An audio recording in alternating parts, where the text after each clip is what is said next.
Then last week, the world lost one of the most legendary actors to grace the silver screen as Christopher Plummer sadly passed away at the age of 91. The Canadian actor had a hugely successful career spanning 7 decades, but to many, he will always be remembered for his iconic role in timeless classic, The Sound of Music. Well, today we're reuniting some of the actors who played the Von Trapp children in the movie over 50 years ago, as they say, so long, farewell to Captain Von Trapp. Well, first we've got Marta, who was played by Debbie Turner when she was just 7 years old, and this was her then, and here she is now. Good morning. Good morning. Lovely to see you. We all remember bookworm Brigitte, played by Angela Cartwright. This was her back then, when she was just 13 years old, and here she is now. Good morning to you. Good morning. Good morning. And lastly, we've got the eldest Von Trapp boy, Friedrich, who was played by Nicholas Hammond, who was 14 years old when the movie was made. And here he is now. Good morning to you as well. Hello, Phil. Hello, Holly. Oh, I cannot tell you how excited I am about this. I've been looking forward to it all morning. Debbie, let's start with you first of all. I'm slightly mesmerised by what's going on behind you because I've spotted the cushions already. Is that the same fabric as the dresses that were made from the curtains in the movie? It is. Well, it's similar. I don't know if it's exactly the same, but it's similar. And you use those as part of a business now? Masks.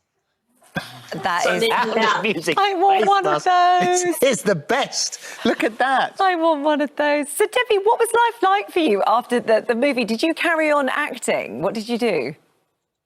Not really. I didn't do a whole lot after that. So I think I just lived the life of a regular kid for the most part. Yeah. And Angela, Brigitte, we know that you're a photographer now, and that's where your life went. Let's talk about Christopher Plummer, because I mean, he famously has quite clearly said that he hated the film. He called it The Sound of Mucus, which is unfortunate. But nevertheless, what was he like to work with? Well, first of all, I think that actually changed as he got older, and he realized how this kind of made his career kind of spring forward a lot quicker than it might have. You know, he was a Canadian actor, and he was just kind of doing plays and stuff like that. This really catapulted his career, and I think he kind of regretted saying that. But I think that actually he brought a real edge to the part, which was something that made it not as kind of sickly sweet. And I loved working with Chris. Very talented guy. Very sorry to lose him at 91, though. What a great long run. Huh? Yeah, absolutely. And Nicholas, I mean, the movie for you was just the start of things really to come. And, you know, you caught the acting bug there. And I imagine having somebody like him around and watching how he was as an actor was quite inspiring for you. Absolutely. I mean, he showed me what it is to be an actor with his concentration and his commitment. And it is true that he was more serious on the set, certainly, than Julie, who was delightful and fun and just full of light and joy for all of us. But Christopher, you know, came there to work and to do a job, and also knew that for us children, we shouldn't be quite as comfortable around him as our father as we were meant to be around Maria. So it was actually a very calculated move, I think, that she was hugely friendly and warm and, you know, told jokes and taught us songs, and Christopher kept his distance from us. And I think that was absolutely the right call. And I had huge admiration for him, and I think we all did right to the end. And Debbie, did he ever break character?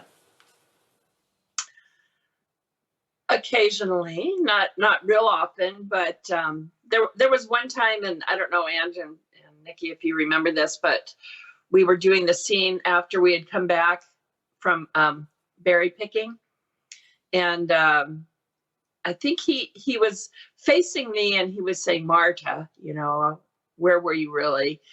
And the camera was on his back, but on my face. And I just remember him making faces at me, making me laugh, and we were busting up. And my dad actually caught a picture of him doing this. I don't know if you guys have ever seen this, but he had one of those original Polaroid cameras that was black and white. And he took a picture, and then he had to take some solution and put it over the picture. But anyway, it was just kind of fun to remember that he really did have a soft side to him. Well, Nicholas was talking about Julie Andrews in there, and I mean, she'd just come off the back of Mary Poppins. I mean, she was very young. I mean, there was a lot on her shoulders. This had to work, didn't it? It absolutely did. And Mary Poppins hadn't come out yet. So no one in America knew who she was. I had seen her in My Fair Lady in London, but no one on the crew knew who she was. Most of the people in LA didn't know who she was. And she was 27, and the studio was facing bankruptcy. And if this film had failed, there would be no more 20th Century Fox.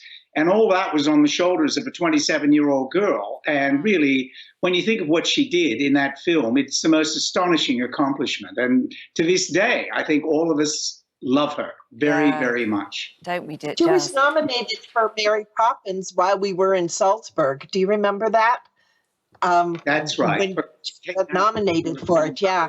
I remember reading the Variety with Heather, and she was there, and she was very excited. That must have been great for her, you know, kind of breaking in. But also for you kids. I mean, Angela is suddenly having this lady that was just incredible to work with, and then suddenly the movie coming out and realising you were now working with Mary Poppins.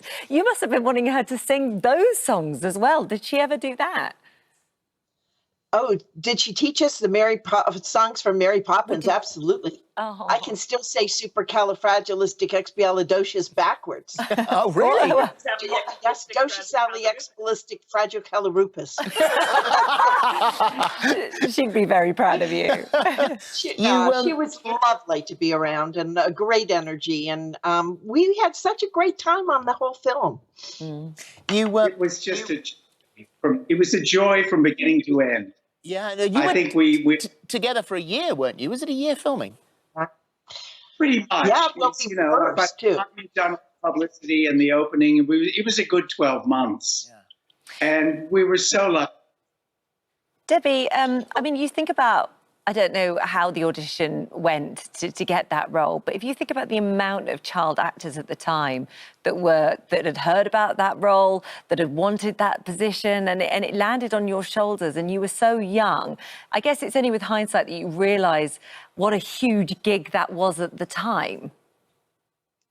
I was 7. I had no idea. Yeah. I really didn't. I just thought, oh, cool, I've got a movie. It was my first movie. And prior to that, I had only done TV commercials. And so it was just, I didn't really understand, I guess, you know, the levity of what it was. But boy, did it ever turn into a wonderful thing. Well, what's really lovely is that you have all stayed together as this family, that you are all friends. And sadly, lost a couple of members. Liesl, who was played by Charmaine Carr, died in 2016. Heather Menzies-Ulrich, who played Louisa, sadly died back in 2017. So a great shame that you've lost two of those that family. But nevertheless, you do, Nicholas. You still talk. You still are together. All the time. I mean, we communicate either by email or talking like this, or when we get together. And, you know, it's a bond that we have. And for us, it's one of the extra advantages of having been in this extraordinary film, is there have been friendships for life. And I've known these women and, you know, Dwayne and Kim, you know, longer than I've known virtually anybody except my own family. And I think that's true for all of us. And so we shared an experience that no one else knows what it's like to be in a film that has that extraordinary fame, global fame, to this day. And that's something that bonds us that, you know, we will never lose, and that I cherish very much. And I cherish them, you know, very much. We are the non-traps. Well, thank you. Thank you for the memories as well, because it's a big part of lots of our childhood. Did you take any mementos, or just quickly go through? Debbie, did you ever take anything from the set? Nope. Not a thing. I wish. No. Not a thing. Just the cushions. And Angela. Angela, what about you? Well, we didn't steal things. We didn't take things that weren't ours, but we have some wonderful memories we've taken with us. That's for sure. And Nicholas, nothing? Yeah. Yeah. What Thank about you. what did Very- were there any mementos, Nicholas? No, I couldn't get rid of that straw hat fast enough that I had to wear the film because they bleached my hair, and I had to wear a straw hat for every exterior shot, or else the hair would turn white. Bleach wasn't great in those days, and so I didn't like that. Actually, no, I wish I had now. I wish I'd kept the lederhosen. Yeah, They would have been fun to Well, don't we have like our tickets, our airplane tickets, and lots of pictures that our parents took and those memories. Yeah, good memories to have. That book with all of that stuff in it, because we did keep all those mementos, which are wonderful. Brilliant. All Well, it's right. so lovely to talk Good to you to all. talk to you. Thank you. Thank you so much.